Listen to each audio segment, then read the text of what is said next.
Hi, I am Dr. David Dobson, and welcome to Conversations. Today, my guest is Paulien Decorte. Paulien is pursuing a PhD in communication sciences at the University of Antwerp. Her PhD research focuses on how young adults between 18 and 25 years consume and process food media content and its effect on their food decisions. She is a recipient of Fulbright research grant to the United States. It's a great pleasure to have you with me today, Paulien. Thank you. Thank you. It's nice that you invited me. Thank you so much. Can you please explain what your PhD research is about? Yeah, sure. I mean, you did a great introduction, so thank you. But my PhD research focuses on young adults between the ages of 18 and 25, and specifically in Flanders. So I'm working in the University of Antwerp, that's part of Flanders. So that's my target group. And I focus on food media. And if it sounds really general and broad, that's exactly that. It's gotten a little bit more specific here and there in specific studies of my PhD. But moreover, it does have a really broad conceptualization. So I study the way that young adults use the food media, right? What they kind of notice when they're consuming it, what their perceptions are, but also how they process that more in an unconscious way. And then I also dabble a little bit into the effects as well. Yeah, because maybe that's also something that I don't know if you notice that personally, but that's what I always say is like food media is truly omnipresent. There's a bunch of literature that says that. And if you maybe think about your own media use, when has been the last time that you scrolled through some type of social media and didn't come across anything that was food related? So that really goes to show how that's really part of our everyday food media environment, and especially for young adults, that's really interesting to study and crucial to study as well. Yeah, very nice. Why did you choose to study this topic? Well, I didn't come up with a topic. Maybe I should give credit where credit is due, of course, because my PhD is actually part of a larger project that's also supported by the Flemish government, by entrepreneurship and innovation, and by Flanders Food. And so my PhD is part of a work project, like a work project part of that work package. But why did I decide to step into the project? Well, I think studying young adults, when I started, I was a young adult myself. So I really saw the relevance there personally as well. And I think now I'm not I don't fall into the age gap anymore, but I still really enjoy working together with young adults and stuff like that. I think their perceptions are really nice, and the way that they, adopt new media and new technologies and stuff. I think that's really interesting. And also the different methodologies that I have learned and that I still can learn throughout this PhD. That's what really drew me in, and that continues to draw me in now as well. Nice. Why in particular you are studying young adults between the ages of 18 and 25 years? That's a really good question. So there's also different conceptualizations to young adulthood. It's within the concept of emerging adulthood. So some people have the same age brackets that I use, and some colleagues of mine use as well, 18 to 25. Sometimes it's also 18 to 30. So it's also really mutable. It's not really like defining it in terms of only age, but in terms of like specific developments that happen around those ages, like moving out of the house, getting your first job, continuing your study. And why is that important specifically for food media and food media use and effects is that these young adults really come into their own. They really gain this newfound sense of independence, and that also relates to food decision making, right? They're cooking more for themselves. They're doing their own groceries more and more. So they really have their own reins in hands, if you will.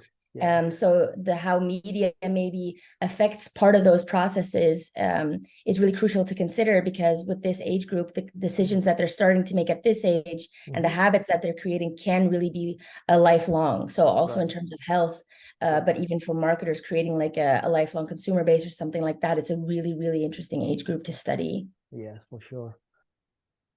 For your research, you employed mixed methods research. Can you please share why you use this research design?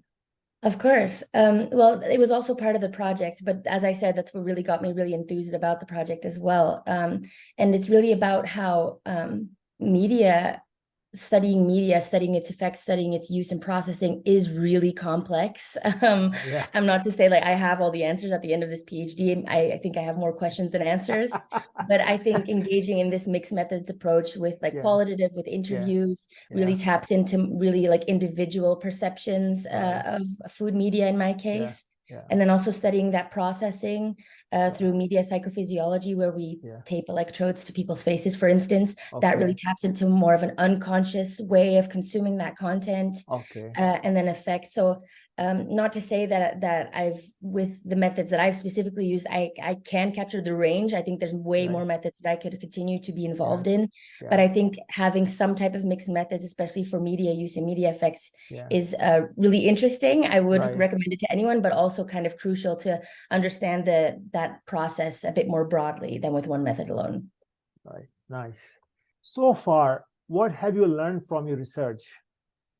That's also a very good question. So as I said, I think sometimes I'm also finishing up my PhD, so I'm also very introspective at the moment. So I think I have more questions right now than like answers, and I'm really like hesitating sometimes. But there are some really interesting results, and I haven't achieved those alone. I've achieved those with my colleagues, especially like Laurana and Isabel together. And we really tapped into some gratifications that young adults, specifically in my case, really perceive that they seek and also obtain from food media content. And it's funny how throughout my different studies, those types of elements in food media really return. So when we were doing the interviews, they said that they find those elements important when they're consuming food media. And then we developed a gratification scale, and those elements are factors in the gratification scale. And then also when it's studying specifically recipes, those are also motivations to choose the recipe. So for instance, taste and convenience, those come up at every single step of the process. And I think that that's really interesting. It's not just a gratification, or it's not just a reason to choose a recipe, but it really transcends that media use process in the way I understand it. So I think that's really interesting. Yeah, neat. Finally, Paulien, do you have any advice for students who wish to study a similar type of topic?